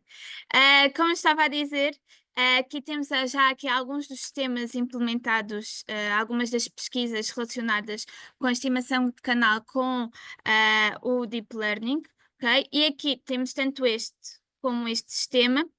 Aqui um importante aqui focar é o seguinte, na estimação de canal com Deep Learning temos 3 passos fulcrais, que é a recolha de dados. Ok? É preciso então medir o sinal que chega às antenas para depois conseguirmos treinar a nossa rede.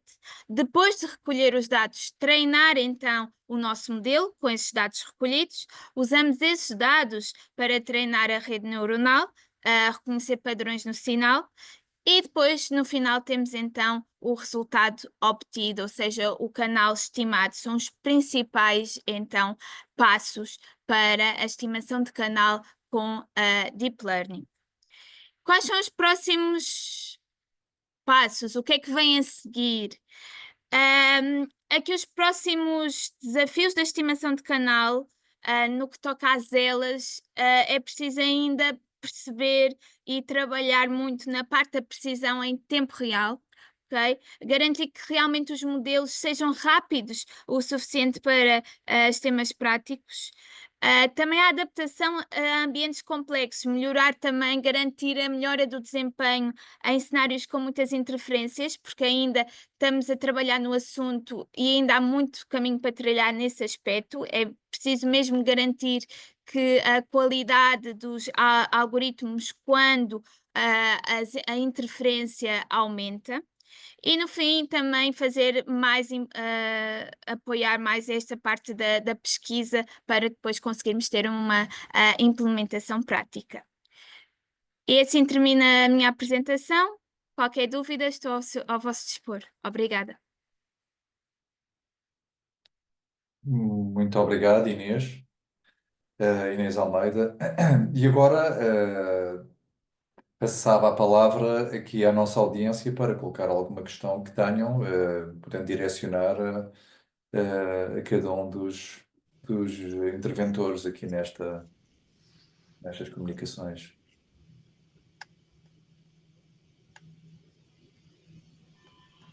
Eu por acaso tinha uma dúvida rápida. Queria perguntar ao Sr. Samuel Ferreira uma dúvida que eu não percebi muito bem na apresentação, que aquilo falava, numa parte de um PowerPoint, falava do óculos com inteligência artificial e que aquilo conseguia ler os lábios das pessoas. Não percebi muito bem. Como é que eu conseguiria comunicar com outra pessoa que fala mandarim, por exemplo, com esses óculos? Não percebi muito bem. Então, basicamente são os óculos que conseguem ler os lábios da outra pessoa. Se eu perceber ler os lábios de uma pessoa que fala mandarim e eu que sou português, ele pode estar a traduzir em tempo real para português a conversa da outra pessoa. Ok? Claro É a que inteligência artificial, não é? tem que ceder à cloud para fazer a tradução rapidamente. É uma forma de ambientes ruidosos, neste caso, se calhar num evento em que é difícil às vezes conseguirmos captar o som na sua totalidade, pelo menos conseguir complementar com a leitura dos lábios. Ok, obrigado.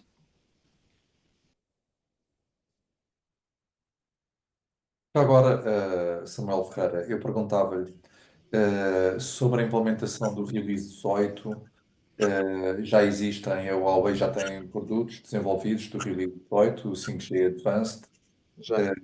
E qual é que é o estado de implementação, designadamente em Portugal, se me sabe dizer qual é o ponto de situação e as vantagens que, em termos para o utilizador final, que o Release 18 traga, não É assim, a release 18 foi fechada pelo 3GPP em junho.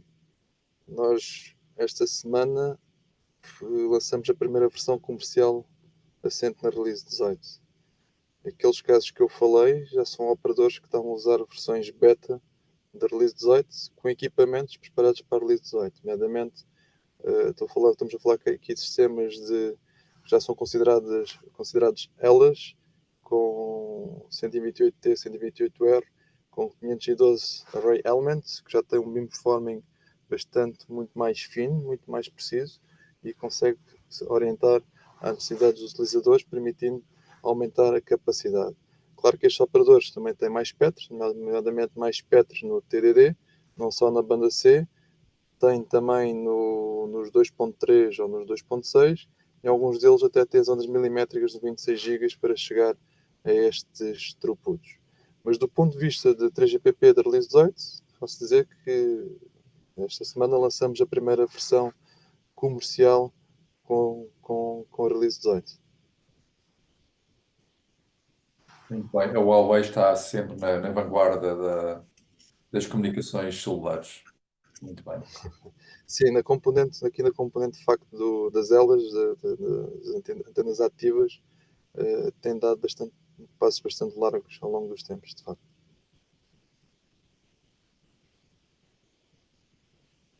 Alguma questão da audiência? Alguma questão? Algum comentário?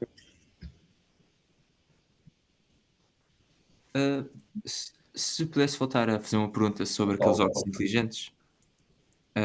Gonçalo, os óculos inteligentes basicamente é um algoritmo de machine learning que lê os lábios das pessoas e consegue identificar o que é que a pessoa está a dizer através de machine learning, manda para a rede através da rede 5G e a cloud e vai para a cloud corre um algoritmo de inteligência artificial e ele manda o áudio já traduzido, não é? Basicamente é isso. É parecido com aqueles óculos de realidade virtual da Apple, por exemplo. É como se fosse isso, mais ou menos.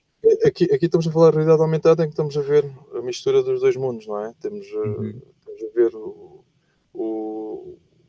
as pessoas, estamos a ver tudo o que nos rodeia, mas ao mesmo tempo aqueles óculos estão-nos a alimentar. Este é um conceito que está a ser desenvolvido, comercialmente não está disponível, mas é algo que vai ser possível e brevemente vai ser possível conseguirmos atingir. Ok, obrigado. A Huawei está na vanguarda de muitas áreas, designadamente também nos veículos autónomos. Também, apesar de não ter, ao contrário da Xiaomi, também que desenvolve, a Huawei não tem a marca de veículos Huawei, mas desenvolve todo o software para a condução autónoma. Portanto, está na vanguarda, a concorrer com com o BYD, no que aos veículos autónomos na China diz respeito e concorre com a Tesla. Digamos, são as três marcas de veículos autónomos que estão na vanguarda, se não estou em erro, não é certo, Samuel? Aqui o que nós temos é desenvolvemos software que depois pode ser integrado em qualquer marca. Somos fornecedores de plataformas de software para que qualquer marca possa fazer a integração nos seus veículos. E com um grande, muito direcionado para a autonomia, não é? Sim. autonomia, Certo. exatamente. Para a componente da conectividade, para a componente do entertainment e também para a questão da condução autónoma. Sim. Exato. Se tiverem a oportunidade de ir à China, poderão experimentar alguns veículos que já estão equipados com esse software e ter uma experiência de condução autónoma. Já é mais ou menos standard na China, os táxis, veículos autónomos, não é? Já existe alguns casos, sim, alguns cenários. Muito bem. Então, não há mais nenhuma questão? Eu tenho uma, professor. Boa noite, primeiramente. Boa noite, professor Mário, professor Inês, engenheiro Samuel. Muito obrigado pela apresentação. Uma apresentação muito incrível. Mas com o surgimento das IAs, surge uma grande questão principalmente no tratamento das informações pessoais, bem como nas criações de vídeos fakes, e muitas das vezes esses problemas que estão a ser criados e vão ser muito maiores no futuro.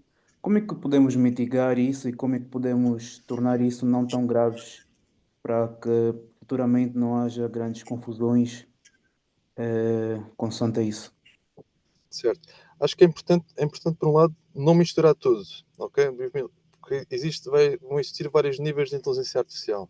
Ou existe um nível de inteligência artificial aplicacional, que é entre um cliente, eu consumidor, e um serviço que eu subscrevi, algures numa nuvem qualquer, e o que a minha rede, neste caso a minha rede de um operador, o que vai fazer é vai se ajustar e adaptar para entregar esse serviço que tem determinados requisitos da melhor forma possível àquele utilizador.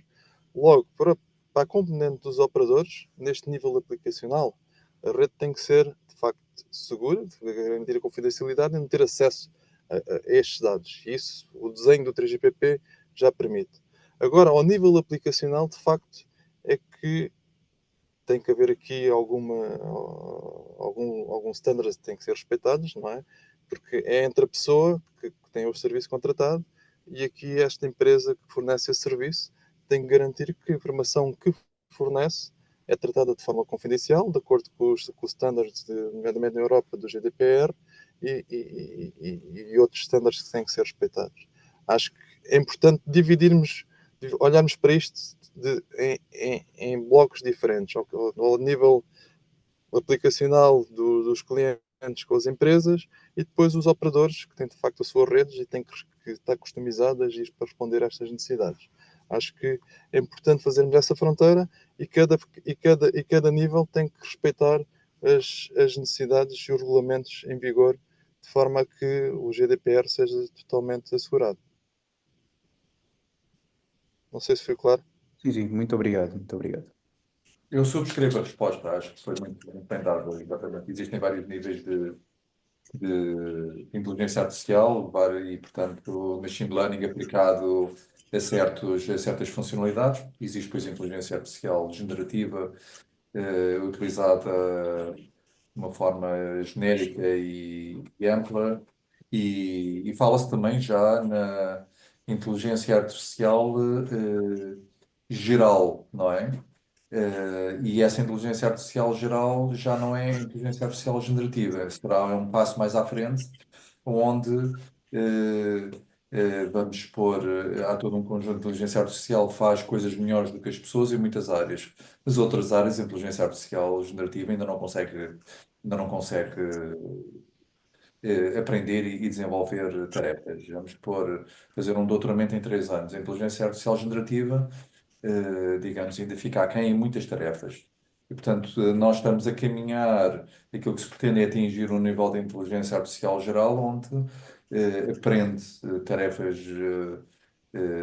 multipurpose, digamos assim, todo o tipo de tarefas desenvolvidas pelos humanos, e esse será o próximo passo. Naturalmente que quando nós tivermos a computação quântica, onde a capacidade de processamento vai aumentar exponencialmente, torna-se necessário olhar com algum cuidado para todas estas questões, onde é que estão os limites, não é? Porque eu julgo que aí é o momento em que as coisas vão dar um novo boost, vão ter um grande salto, não é? Já agora, deixa-me só referir que a inteligência artificial generativa é muito boa a programar. E nós temos a inteligência artificial 4.0, que já está a programar, perdão, temos o ChatGPT 4.0, que é muito bom a programar, e está a programar eh, direcionado e orientado por humanos, está a programar o ChatGPT 5.0. E, portanto, existe aqui, no fundo, já temos aqui uma máquina que está a desenvolver a sua versão melhorada, não é? Naturalmente que estamos aqui que está a ser gerido e sempre aos comandos de humanos. E esse é um grande paradigma, não é? É os humanos terem o controle da situação e não perder o controle da situação. Agora, o futuro dirá, não é? Não há verdades absolutas e há várias pessoas que colocam aqui várias questões sobre essa problemática, não é? Mas é o caminho que faz caminhando e claro, a tecnologia pode ser utilizada para tudo, para coisas boas e para coisas más, como os computadores hoje em dia são utilizados para coisas boas e também para coisas más. E, portanto, a tecnologia é para aquilo que nós queiramos que ela sirva e tem que se ir tentando controlar as utilizações menos boas, não é? É por isso que existem as regras, existem os Estados, Existem os Regulamentos Gerais de Proteção de Dados, RGPDs, como já foi referido, e é preciso legislar, é preciso regulamentar e é preciso controlar, não é? Como termos controlar. Não há mais nenhuma questão? Professor, ahm, gostava só de saber uma opinião quanto à AGI sobre a Artificial General Intelligence, também do engenheiro Samuel e da professora Inês. Acho que já tinha falado sobre isto com o professor Mário, sobre o facto da possibilidade de atingir a AGI, visto que neste preciso momento o que nós temos com CNNs e coisas desse género é uma espécie de um espelho ou de uma tentativa de espelhar o funcionamento do cérebro humano, certo? E lá está, nós para a AGI, pelo menos a minha opinião é que ainda temos algumas coisas para descobrir até a nível de ciência e de biologia, pronto, do próprio funcionamento do nosso cérebro humano, porque tecnicamente não temos assim uma grande noção do que é que realmente nos faz ter a inteligência que nós temos e os limites da nossa própria inteligência, por isso, se calhar, ainda estamos um bocado longe de atingir a AGI. Eu não sei, eu gostaria de saber a opinião tanto do engenheiro Samuel como da professora Inês nesse aspecto. Força, Samuel, força. É assim, na componente do AGI acho que é um conceito ainda muito longe, não é? Eu, sinceramente não é a minha especialidade, não consigo dar aqui uma opinião. O que eu vejo é que vão existir vários tipos de inteligência, e já existem vários tipos de inteligência, e como eu estava a dizer, a inteligência do ponto de vista de serviços para as empresas, serviços para as pessoas, mas também outro nível de inteligência para mais abaixo, para as redes, para fazer as redes funcionar de uma forma mais automática, muito mais eficiente. Agora, existir aqui uma inteligência geral, para mim ainda é um conceito que ainda, para mim ainda é muito longe. Eu concordo com o Samuel, eu acho que ainda é um conceito que ainda está distante, ainda exige bastante pesquisa no domínio, tanto na replicação do raciocínio lógico, na aprendizagem contínua. Acho que vai ser uma realidade, mas não para já, na minha opinião, ainda falta. Ok, obrigado.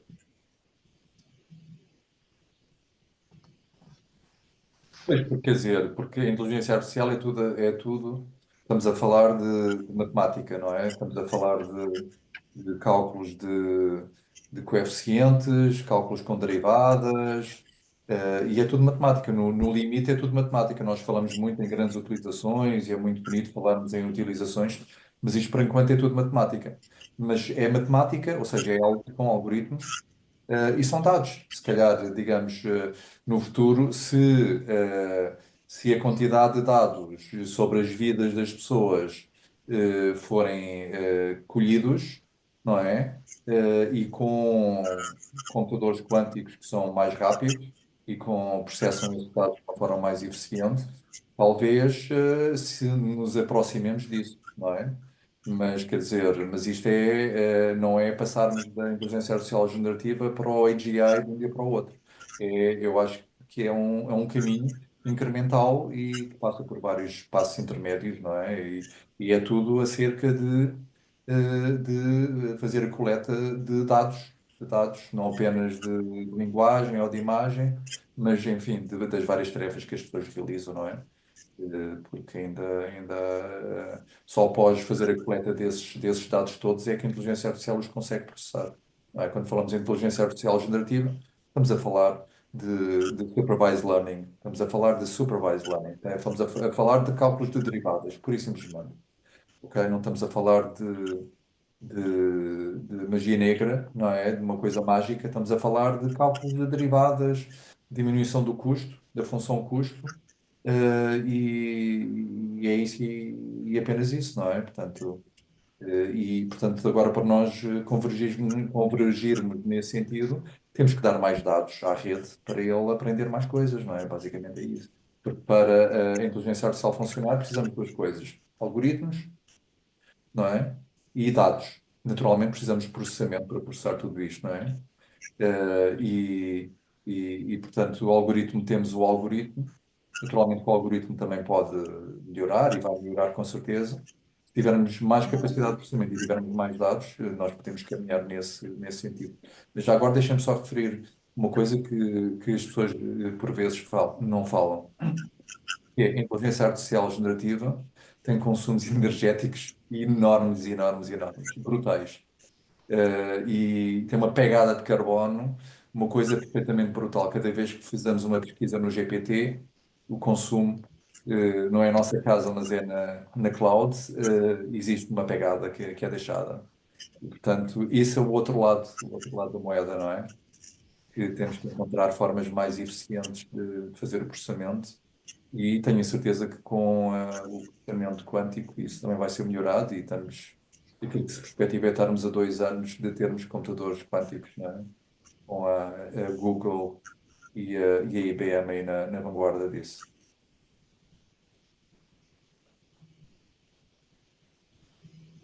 E pronto, as horas já vão longas. E tinha aqui uma pergunta muito longa. Eu tenho dúvidas quanto à adoção de carros privados e elétricos na transição energética, quer sejam autónomos ou não. Não seria mais ecológico apostar em comboios de bicicletas elétricas? Não serão mais verdes que os carros com pouco espaço? Qual é a opinião dos palestrantes? Muito bem. Pronto, estamos a falar aqui na parte ecológica, não é? Foi na sequência deste aspecto que eu referi agora, efetivamente, não é? Reparem, para já, respondendo a isto, se calhar eu dava já aqui uma resposta. Porque nós, hoje em dia, os veículos elétricos geram eletricidade, que pode ser eletricidade verde, não é? Vem das energias renováveis. Agora, nós não sabemos exatamente, depende do operador. Tenho um carro elétrico. Não sei exatamente qual é a fonte. Há uma parte que é energia renovável. Mas é assim, quando nós caminharmos, mas hoje em dia cada um de nós tem o seu próprio carro, não é? Quando nós vivemos na era da partilha de recursos. E a partilha de recursos, o Airbnb é partilha de casas, não é? O Facebook é partilha de conteúdos. O Facebook não tem um conteúdo, nós é que partilhamos os conteúdos. Portanto, fala-se que a Uber é partilha de veículos. Eu acho que não é partilha de veículos. Eu acho que a Uber é um táxi que nós chamamos o táxi com uma aplicação e pagamos em termos eletrónicos. É um táxi, só que tem um nome diferente. É um táxi versão melhorada. Não é o car sharing. O car sharing é outra coisa. O car sharing só vai ter conseguido quando nós tivermos veículos autónomos. Quando os carros forem autónomos, eu, em vez de ter o meu carro, os carros não param. Eu tenho o meu carro parado na garagem, 97% do tempo. Uso o carro 3% ou 2% do tempo. O resto, o carro está parado, não é? Será essa uma boa forma de utilizar os recursos? E as outras pessoas fazem a mesma coisa. A verdadeiro car sharing é nós não termos os nossos carros. Eu, das duas, uma, ou utilizo os carros dos outros, não é? Ou então, eu tenho o meu próprio carro, mas os 98% do tempo que o meu carro está parado na garagem, eu não faço. Deixa de estar parado na garagem e está a render, e está outra pessoa a utilizá-lo e está a contribuir para ajudar-me a pagar o carro, não é? A pagar o custo do carro. E, portanto, esse é o verdadeiro conceito. E isso, naturalmente, quando nós tivermos este conceito de car sharing bem implementado, o número de carros necessários no mundo vai diminuir, não é? O número de carros necessários no mundo vai diminuir. E, portanto, nós temos uma melhor utilização dos recursos existentes e também, em termos de impacto, eu sou da opinião de que se perspectiva uma redução da pegada de carbono por essa via. É a minha opinião. Não sei se os colegas do painel têm a mesma opinião ou se têm uma opinião diferente, mas já saímos aqui um bocadinho do nosso tempo de conversa, não é?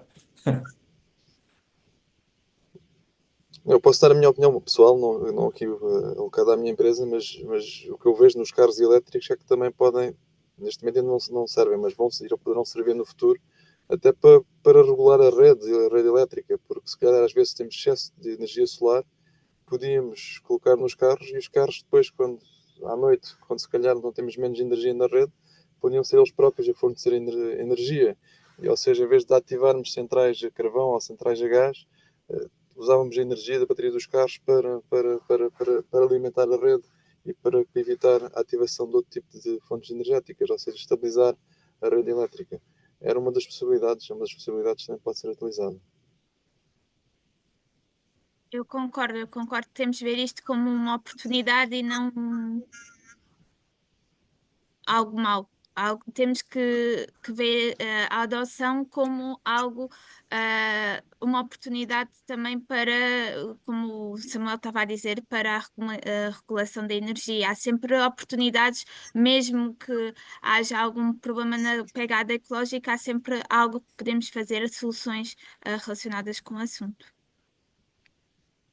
Pronto, eu julgo que isto também tem a ver um bocadinho com a questão de. Existe uma teoria que diz que se toda a gente de repente migrasse para os veículos elétricos, não havia, digamos, as redes elétricas não estavam capazes de responder. Naturalmente que, digamos, as migrações não se fazem com hard handover, não é? Temos que fazer aqui um soft handover e as pessoas vão comprando, adquirindo veículos elétricos e as redes vão se adaptando a isso e a geração de energias também vão se adaptando a isso e a migração de energias com base em carbono para a eletricidade vai ser feita de uma forma transitória, não é? Também se fala já no hidrogênio, não é? O hidrogênio, mas ainda não existe,